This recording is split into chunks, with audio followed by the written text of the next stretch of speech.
Jumpa lagi dengan M Autocar Channel, channel yang berbagi informasi seputar servis mobil. Kali ini kita dapat unit Toyota Alphard tahun 2010. Nah, ini kondisinya cukup memprihatinkan ya, karena sekelas mobil Alphard jadi sarang tikus nih. Banyak tikus di area mesin, di filter udara juga nih. Nah, kita udah semprot nih, udah bersihin.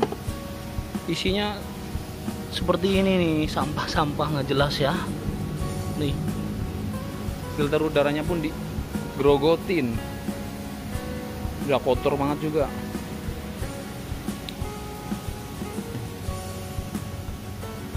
Yang parahnya lagi, tikus bisa sampai masuk ke interior di area plafon. Nah, dia digigit nih selang washer untuk belakang, dia digigit. Jadi saat dioperasikan washer belakang, air keluar di dalam kabin, jadi kabin basah. Nah, ini dia, selangnya putus.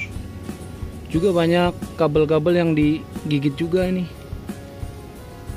Nah, sebelah sini ada kabel yang sampai buntung. Ini kabelnya, kita belum tahu ya ini kabel apa. Cuman untuk dari pemeriksaan tadi di scan sih kemungkinan ini kabel antena. Nah, statusnya kabel antenanya disconnect soalnya. Banyak kotoran tikusnya juga ini di plafon. Wah, parah ya. Jadi sarang tikus. Sayang banget karena jarang dipakai sih kayaknya ini.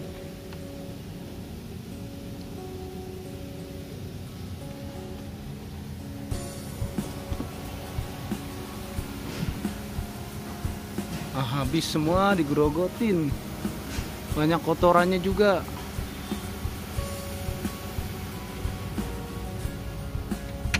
Sampai masuk ke laci juga nih.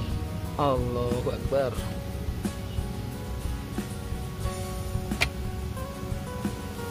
Nah, kita untuk penggantian selang washernya ini mesti turun nih plafonnya. Jadi ntar sampai yang belakang kita lepas semua, plafon turun, ganti selang washer, sekaligus repair kabelnya nih. Kabel-kabel yang putus kita repair.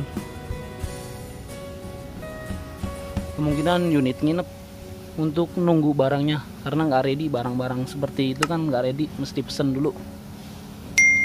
Lanjut lagi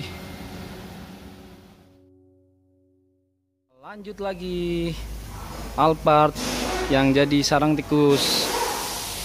Ini kita udah bongkar plafonnya ya sampai belakang.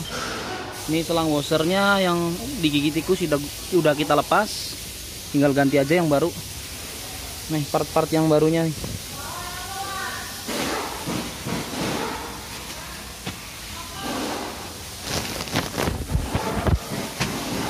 Nah, ini ada karet sunroof depan belakang. Karet sunroofnya kita buka sekalian ya, kita lepas, karena untuk karet sunroof kan proses penggantiannya lumayan, karena ini sekalian bongkar plafon, dia sekalian ganti untuk antisipasi bocor di dalam kabin ya, karena lagi musim penghujan juga.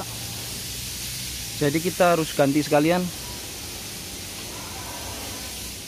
Nah, ini proses-proses bongkarnya.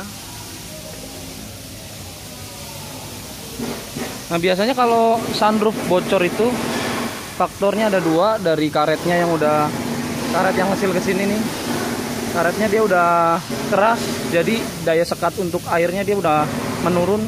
Air bisa nembus ke dalam, dia ngalir ke dalam. Nah, kalau saluran pembuangannya ini mampet juga atau kotor gitu, dia bisa menyebabkan bocor juga ke dalam kabin, karena luber airnya ya, airnya luber. Nah, ini saluran pembuangan yang tengah, yang ke belakang juga ada. Tapi biasanya kasusnya lebih sering bocornya di depan. Nah, ini nih di ujung sini dia kotor biasanya. Kalau ini sih kondisinya nggak kotor ya, cuma jamur-jamur aja, wajar aja sih. Biasanya ada kayak debu-debu gitu, sampai kayak daun atau segala macam masuk ke situ, jadi tersumbat pas posisi hujan atau dicuci. karet sunroofnya udah nggak nyekat banget airnya kan, airnya nembus ke dalam, airnya menggenang di sini, luber dia tumpah ke dalam kabin sini.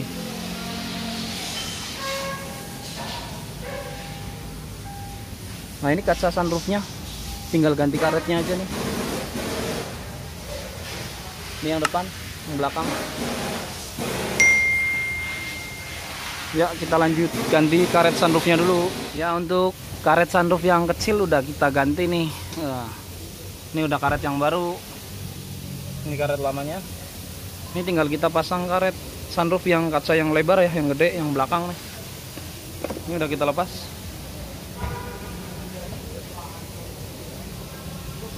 Ya bagi pengguna mobil yang mobilnya ada sunroofnya, untuk antisipasi bocor di kabinnya ya, lebih bagusnya diganti ini karetnya nih, karena kalau karet yang lama tuh kempes, karena udah kempes. Jadi daya sekat airnya udah hilang nih, kempes kan ya, beda ya. Tuh nggak fokus. Kalau yang baru masih ngelembung, nah itu masih nyekat banget kalau yang baru, karena baru ya. Ini kalau yang lama kempes.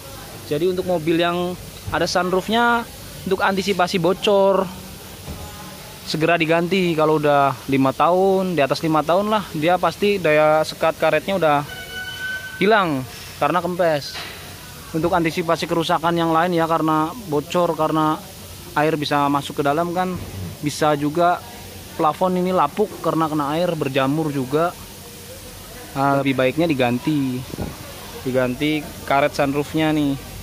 Biasanya untuk user Alphard itu ada yang mau dibersihin dulu deh salurannya biar lancar, biar nggak luber airnya kalau airnya nembus gitu.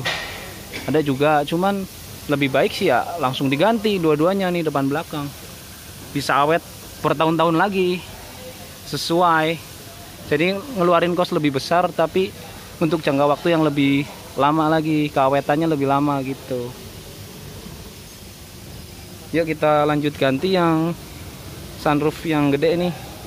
Untuk pasang karetnya juga lumayan ekstra ya, karena ini locknya tuh sangat presisi. Jadi nggak bisa asal pasang terus ditekan gitu langsung jadi, enggak. Dia harus bener-bener presisi. Pokoknya sampai jempol sakit gitulah. Ya kita lanjut. Ya akhirnya ya Toyota Alphard yang jadi sarang tikus udah beres. Kalau mesin kita nggak apa-apain ya, hanya bersih-bersih filter udara aja. Tapi sarannya sih harus ganti oli juga nih, kayaknya udah lama nggak dipakai, harusnya ganti oli, filter oli, sama pemeriksaan dari motor V-nya itu udah umur, harusnya juga disaran ganti ya. Nah kita lihat interiornya yang kemarin acak-acakan sekarang udah rapi ya. Nah udah rapi lagi. Kalau pengen bersih, wangi ya di salon lagi. Kita cek sunroof.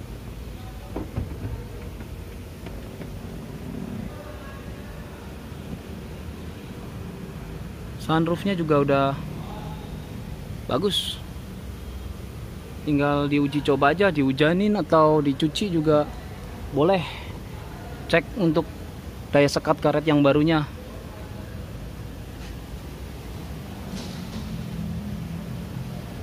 Nah ini untuk selang washer yang ke belakang, jalurnya lewat ke sini ya, di atas plafon sini.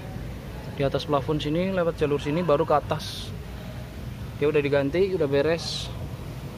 Nggak ke record ya karena durasi terlalu panjang juga, karena repot juga kerjanya, banyak pembongkaran.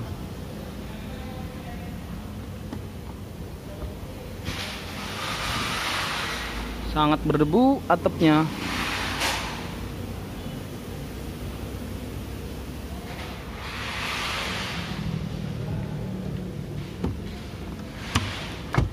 Nah ini juga udah kenceng ya yang sunroof depan.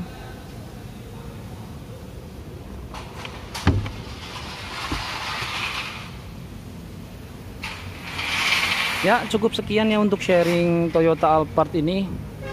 Bagi user Alphard,